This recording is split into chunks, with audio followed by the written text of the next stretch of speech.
Welcome back to Radio Entrepreneurs. Again, this is Jeffrey Davis, the host, and I'm pretty worked up today because we're starting one of our newer segments from our reporter, Darby Hobbs, who's our social innovation reporter. Welcome back to the show, Darby. Thank you. It's great to be here. Thanks Wonderful. for joining us. And what's our topic today?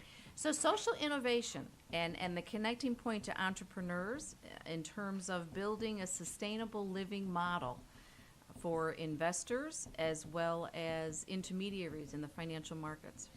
Wow, social innovation and the connection to entrepreneurs and investors. That's quite a topic. It is. So how are you going to address this topic? Well, we've been looking at this whole area of social innovation. It's obviously change and being change agents and creating disruptive technology and business opportunities. And entrepreneurs really fit that mold in terms of how they think, how they look at creating change and creating those disruptive business models.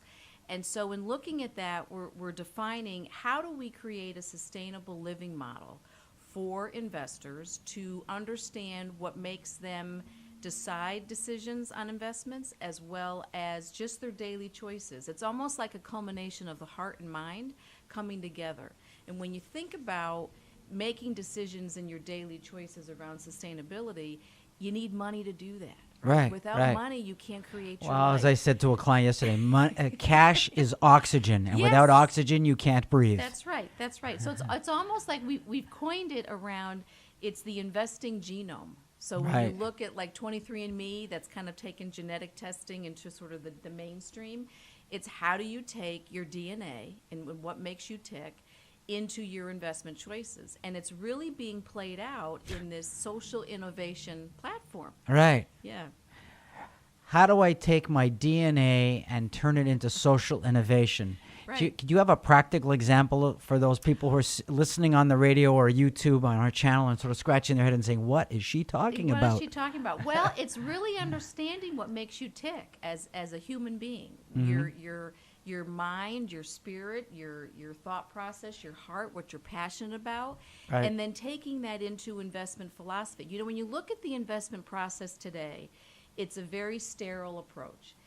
Highly regulated industry, so therefore you have to have norms and sort of caveats.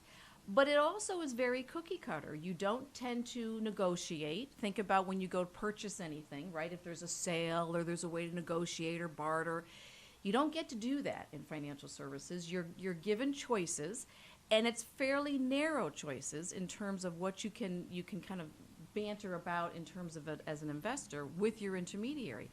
And in that sense, it becomes more cookie cutter than it becomes defined by what makes you unique. So when you think about your unique genetic pathway, we look at that from a health standpoint, we look at that from all aspects of our life, but we don't define it that way for ourselves in investing.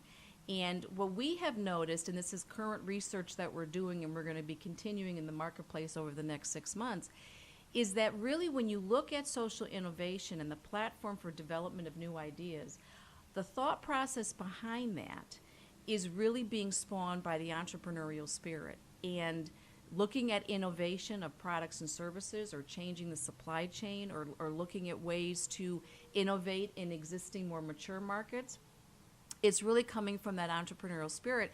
And that mindset is more synonymous to a group of investors that would look at new investments and say, how do I take more risk a little bit, but also get return, but also create more passion in what I'm investing in, and in a sense, creating their own investment genome.